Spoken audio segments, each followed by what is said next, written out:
Je suis très heureuse de vous retrouver pour ce nouveau temps de partage. J'espère que vous vous portez bien. Un partage qui fait écho au post de ce matin sur ma page Facebook, Wakanda, le pouvoir magique intérieur, où je partage une connexion que j'ai eue hier soir pendant un cours de danse intuitive avec un magnifique requin blanc qui est venu nous parler de nos peurs. Et je vais vous le partager parce que voilà, j'entends que c'est important que je puisse vous le partager pour vous apporter un point de vue. Parce que si ce requin est venu à ma rencontre, c'est pas pour rien, c'est pas anodin.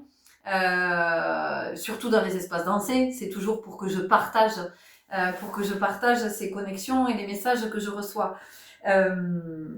Et ce qui était super intéressant, c'est que ce requin arrive pour nous parler de nos peurs à un moment où, effectivement, dans la vie, nous sommes pas mal confrontés à nos peurs, à nos vieux démons, et quelles que soient ces peurs. Alors, quand je parle de peur, je ne parle évidemment pas de la peur qui met votre vie en danger, hein, quand la situation de danger est avérée. Moi, je vous parle de la peur fantasmée, la peur projection, illusion, supposition, de ce qu'on va imaginer, de ce qui pourrait se passer.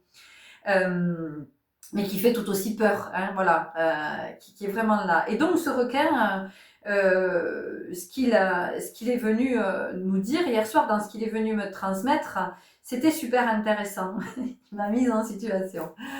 Et donc il me dit, imagine, tu es sur un bateau en pleine mer, et tout d'un coup, voilà, le bateau s'arrête, et tu te dis, bah, j'ai envie de plonger, la mer est calme, la mer est magnifique, j'ai envie de nager. Et donc il me dit, tu plonges, tu plonges, tu commences à nager, tu commences à profiter du moment de cette eau qui est magnifique et tout ça, elle est à une température super agréable, et tu te dis, waouh, mais c'est tellement génial, quelle chance j'ai de nager ici dans ce milieu paradisiaque, et tout est là, et voilà, et dans la gratitude et dans la joie, et tout d'un coup, une espèce de truc qui arrive et qui dit, putain, mais s'il y avait un requin. Et le requin me dit, observe-toi, sens dans ton corps ce qui est en train de se produire. Et donc, en même temps que je suis connectée et qui m'explique, je me vois vivre la situation. Et ce que je vis, c'est, je commence à être en tension, je commence à être inquiète, à regarder partout, à me tourner, à essayer de regarder sous l'eau, voilà, et à commencer à me dire, mais de toute façon, il y a un requin, c'est sûr, il y a un requin, c'est sûr, il est là, je le sens, je vais me faire bouffer, je vais me faire attaquer, et je finis par remonter sur le bateau en panique, et à me priver de la baignade. Et j'ai trouvé que c'était super intéressant de me faire vivre cette expérience-là, parce que c'est venu me montrer dans quel état nos peurs nous mettent et ce que ça induit dans notre vie. La peur, c'est une émotion. Donc, entendez bien qu'encore une fois, je parle de la peur, pas ma vie est mise en danger. Hein. Alors, vous pouvez vous dire, mais attends, si un requin était en danger. En même temps, comme j'ai expliqué hier soir aux danseuses, il y a des êtres qui nagent avec des requins, qui se font jamais attaquer, qui arrivent à entrer en connexion avec le requin et qui à aucun moment se font attaquer. Il y a des personnes qui croisent des requins et pour autant, elles se sont pas faites attaquer non plus. Donc, vous voyez, c'est aussi de sortir de cette croyance que le requin est un prédateur de l'homme, que le requin est friand de l'homme. Miam miam, super, un humain, je vais me régaler. Non, lui, il fait pas la distinction, d'accord.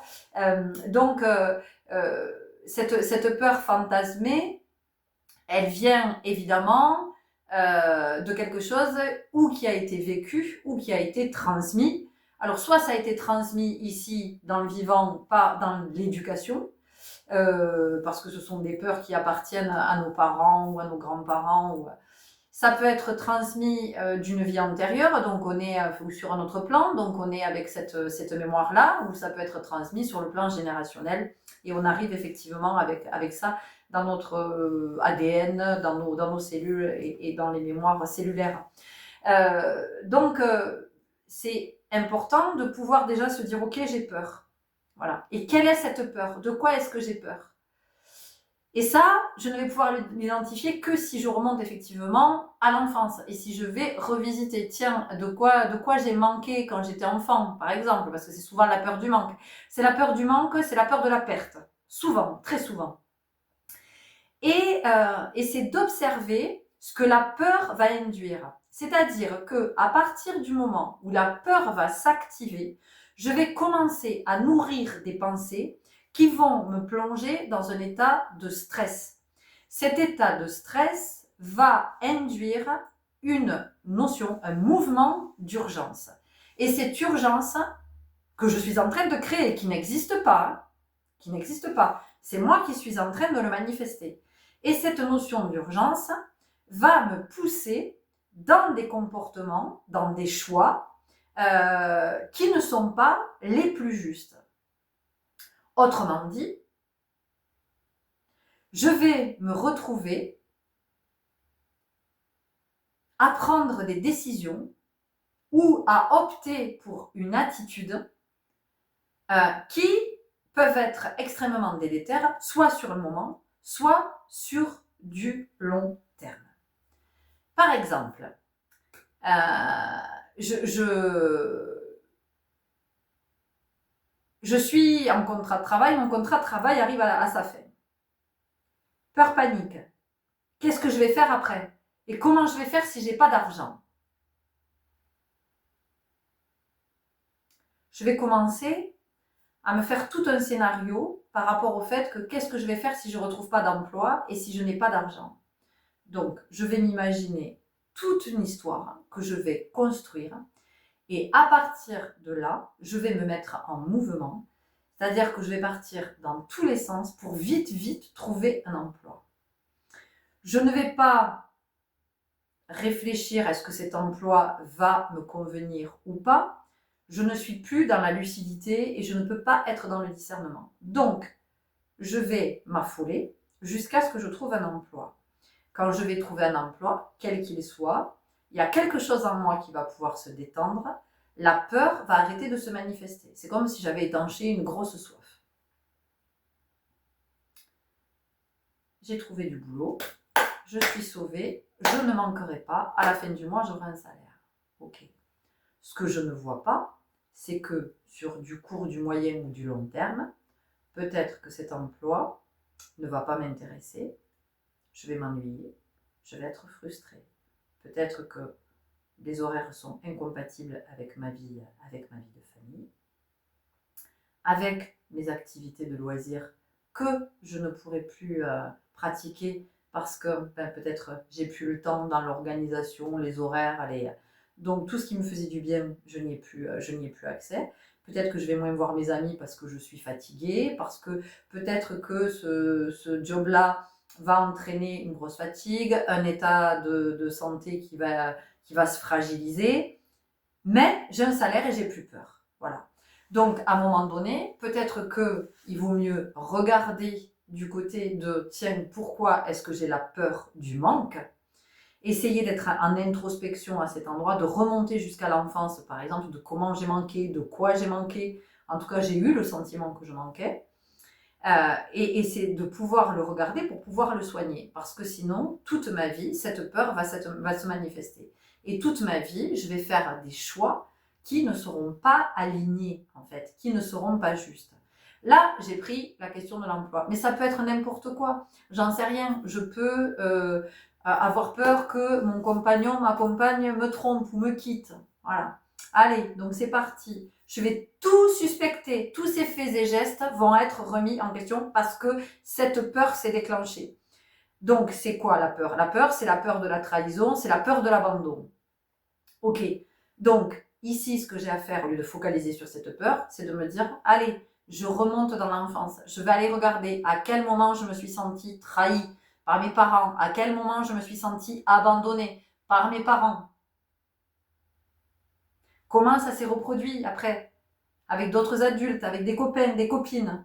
Comment ça s'est reproduit? C'est ça qui est important. Parce que sinon, si je suis focalisée sur cette peur, je vais mettre en place des mécanismes, des stratagèmes qui peuvent me conduire loin. C'est-à-dire que je vais commencer à espionner, à douter de mon compagnon, de ma compagne, à l'espionner, à essayer de regarder dès qu'il reçoit un message ou elle reçoit un message, je peux le suivre en voiture parce que je suis persuadée que... vous voyez, je veux dire, ça part loin, ça part loin.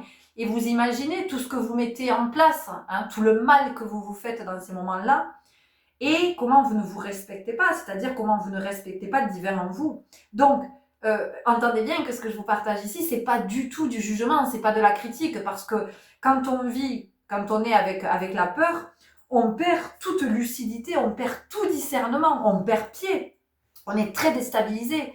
Et donc, à mon sens, ce qui est important, c'est de pouvoir remonter à l'origine de ces peurs pour pouvoir se dire, ok, mais j'ai plus besoin d'avoir peur. J'ai plus besoin d'avoir peur parce que tout ce qui fait souffrance, c'est quoi? C'est pour moi quelque chose que j'ai vécu comme un manque d'amour, parce que si ma mère ou mon père m'avait suffisamment aimé, ils ne m'auraient pas abandonné, ils ne m'auraient pas rejeté. En tout cas, c'est ce que j'ai vécu. Hein, voilà, l'abandon, le rejet, la trahison.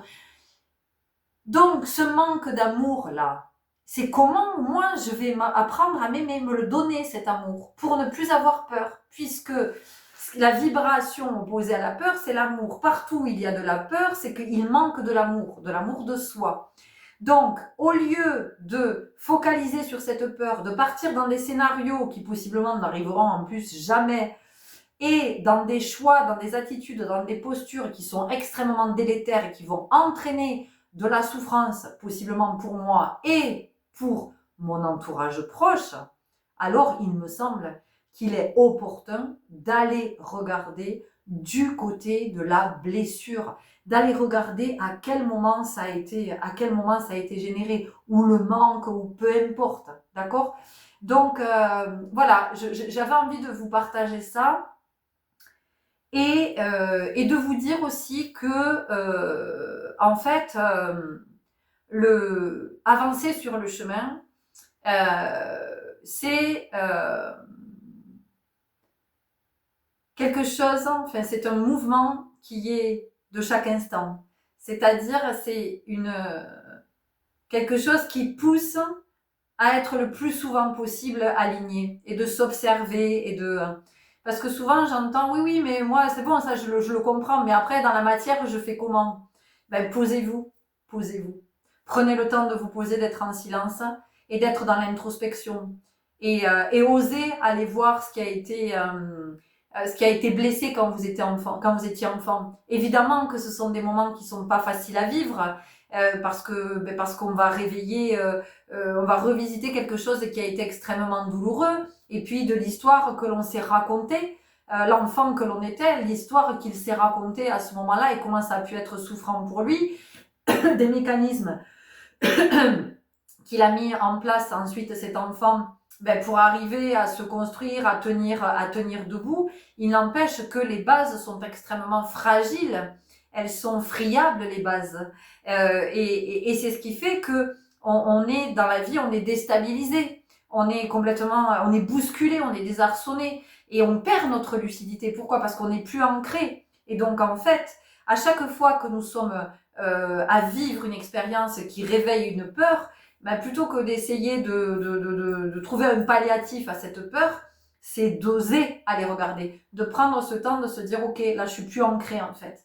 Donc pour m'ancrer, qu'est-ce qu'il faut que je fasse? Pour m'ancrer, il faut que je remonte à mes racines. Et mes racines, qu'est-ce que c'est? C'est la racine de ce que j'ai vécu. Voilà, c'est de retourner à ce moment-là. Mais si je prends pas le temps de pause, si je prends pas le temps d'introspection, moi je parle pas de 5 minutes. Hein. Voilà. Et donc tout ça, c'est oui, c'est du temps, c'est de l'énergie, mais en même temps, c'est le seul processus, c'est le seul protocole, si je peux dire comme ça. On parle de protocole de soins hein, dans le milieu médical, donc on va parler de protocole. Oui, le seul protocole, effectivement, pour se libérer, pour se soigner, et c'est celui-là. Voilà, c'est vraiment de remonter à la source, de remonter à l'enfance, et de regarder et oui, et de pleurer avec cet enfant blessé parce que ça remue effectivement d'aller le revisiter. C'est voilà, on vient pleurer sur soi et peut-être que ça fait aussi partie du protocole de soins. Voyez, de pleurer sur soi parce que il y a comme un deuil ici qui est à faire à cet endroit. Il y a le deuil de cet amour inconditionnel avec lequel on est quand on arrive au monde et que l'on ne rencontre pas très vite en étant enfant. On comprend que l'amour il est conditionné. Si je suis gentille, alors mes parents ils m'aiment. Si je travaille bien à l'école, alors mes parents ils m'aiment. Si je suis polie, alors mes parents ils m'aiment. Et possiblement j'ai un cadeau, une récompense, vous voyez, c'est un peu comme ça le chantage là. Ce que j'appelle, c'est faire avancer avec la carotte. Moi, je l'ai connu, ça.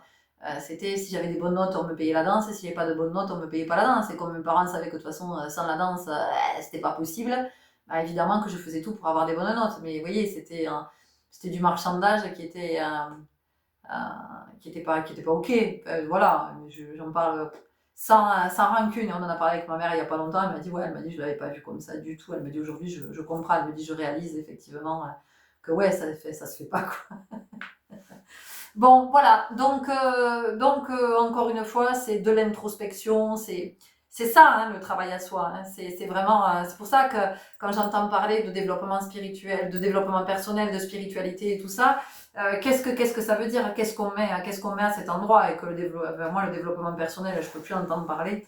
C'est, voilà, pour moi, c'est de la nage en surface là. On descend pas dans les tréfonds, quoi. On va pas plonger là dans les abysses où il y a le noir, là où il y a plus, vous voyez, où on est tout seul. On est tout seul. Parce que l'apnéiste, quand il descend, à chaque fois ça me fait penser aux apnéistes. Hein. L'apnéiste, à un moment donné, il va passer un seuil. Il n'y a personne qui descend plus bas. Hein. Il va y avoir un peu plus haut pour l'attendre si jamais il y a un souci, une syncope ou un truc comme ça. Mais par contre, il arrive un moment où il n'y a plus personne qui descend parce que c'est trop bas. Donc, il arrive ce moment où l'apnéiste, il descend, il est tout seul, quoi. Il est dans le noir, il n'y a plus de bruit. Le seul bruit qu'il entend, c'est les battements de son cœur hyper ralentis, vous voyez. Et donc, c'est ça aussi, ça nous dit, mais les gens, mettez-vous au ralenti, puis osez plonger, osez aller dans ces abysses. Il n'y a que comme ça qu'on peut guérir, vous voyez. Il n'y a qu'en allant, il y a qu'en allant à cet endroit. Alors bien sûr qu'on peut être soutenu, on peut demander un accompagnement sur plusieurs séances ou si on a peur d'y aller tout seul. Et ce que j'entends parfaitement. Mais en tout cas, de ce que je vois, mais encore une fois, tout ce que je vous partage, vous le savez, ça n'est que mon point de vue, c'est mon expérience. Moi, je vois bien que ce qui me permet d'avancer, de libérer, c'est d'être toujours dans cette quête de l'alignement, d'être au plus juste possible et d'oser aller à cet endroit. Et tout à l'heure, j'ai eu une conversation avec une âme chère à mon cœur, et on parlait du fait d'être en mode guerrière. Et moi, pendant une grande partie de ma vie, j'ai pensé que je devais être une guerrière, que la vie c'était un combat, que je devais me battre, que je devais lutter, et si ça s'est passé comme ça, c'est que je devais le vivre comme ça, hein, c'est ok. Mais en même temps, aujourd'hui, moi, cette guerrière-là, elle me parle plus, enfin, j'ai plus envie d'être une guerrière. Aujourd'hui, j'ai envie de pacifier, voilà. Et le guerrier, il est quand même dans l'énergie du combat, de la lutte. Et on sait que quand il y a la guerre, ben, il y a des morts, hein, il y a de la douleur, il y a des morts. Par contre, effectivement, je crois en la paix, je crois en la puissance de la paix. Et je pense que la paix attire la paix, alors que la guerre attire la guerre. Voilà. Et donc aujourd'hui, c'est vrai que ben oui, moi j'ai envie de pacifier, j'ai envie d'être le plus pacifié possible, parce que plus je guéris, plus je libère, plus mes relations sont pacifiées, plus même quand je vis des expériences qui sont éprouvantes, ben, j'arrive à mettre de la paix à cet endroit, j'arrive à apaiser à cet endroit. Alors c'est pas pour vous dire que moi je suis quelqu'un d'extraordinaire et c'est pas du tout ça, c'est juste pour vous dire que je vois bien que ben, il y a que ça en fait, il y a qu'en remontant et qu'en allant voir et en réécrivant l'histoire. Mais en réécrivant l'histoire, pas pour s'en inventer une autre, non, pour écrire une histoire qui soit beaucoup plus juste et qui soit ajustée au réel et non pas à la réalité que je me suis créée. Je ne sais pas si je suis claire quand je vous partage ça. Ok. Voilà, donc ces peurs qui sont là en 2025, ce mois d'avril là particulièrement, ces peurs qui se manifestent et qui refont surface, alors ploum, qui remontent vous savez, ces trucs farceurs, les clowns farceurs qui sortent de d'une boîte. Ben, plutôt que, encore une fois, de mettre la poussière sous le tapis et de pallier cette peur en disant « Ouais, c'est bon, allez, je suis soulagée », mais vous êtes soulagée un temps. Parce que si vous arrivez à nouveau en fin de contrat ou si vous êtes licencié parce que j'en sais rien, pour X ou X raison, donc cette même peur va se remanifester et vous allez repartir dans le même comportement, dans le même truc, vous voyez. J'en sais rien, si si vous avez peur de perdre votre compagnon, votre compagne, bon ben c'est qu'il y a quelque chose à aller voir du côté de l'abandon, de la trahison, c'est que voilà, et c'est à aller regarder parce que sinon vous allez, la peur elle va se manifester en permanence. Mais elle se manifeste pourquoi? Parce que ça a besoin d'être guéri, ça a besoin d'être soigné. C'est pour ça que ça se remanifeste, vous voyez, et qu'on revit des expériences comme ça qui nous mettent face à cette à ces mécanismes que nous avons mis en place et tout ce qui fait que nous sommes dans l'instabilité. Mais c'est pas là pour nous déstabiliser, c'est là justement pour qu'on puisse aller revoir les bases, revoir les fondations et se construire sur des bases saines, des bases qui font que après il y a plus cette instabilité, ça n'est plus là, il y a de moins en moins de peur parce que encore une fois, quand on va guérir, il y a de l'amour. Il y a de l'amour, c'est de l'amour à cet endroit, vous comprenez qu'on met. Et donc, plus, encore une fois, il y a d'amour, moins il y a de peur, parce que plus il y a d'amour, plus il y a de confiance en soi, plus il y a d'estime de soi. Donc, alors après, à moins effectivement de se retrouver dans une situation de danger avéré, hein, qui mettrait ma vie en danger, effectivement, la peur peut venir se manifester. Et encore, je suis sûre qu'il y a des êtres qui arrivent à un tel niveau que même là, ça vient même plus se manifester, vous voyez. Donc, voilà ce que j'avais envie de vous partager, de ce qu'a transmis ce requin. Peut-être c'est la médecine du requin. En tout cas, ouais, c'était puissant et je suis dans la gratitude pour ce magnifique grand blanc là qui était un très très bel enseignant avec beaucoup de bienveillance, avec beaucoup d'amour. Et chez les Polynésiens, le requin, il est considéré comme un dieu marin, donc il est vraiment, il est respecté. Et c'est aussi la figure paternelle.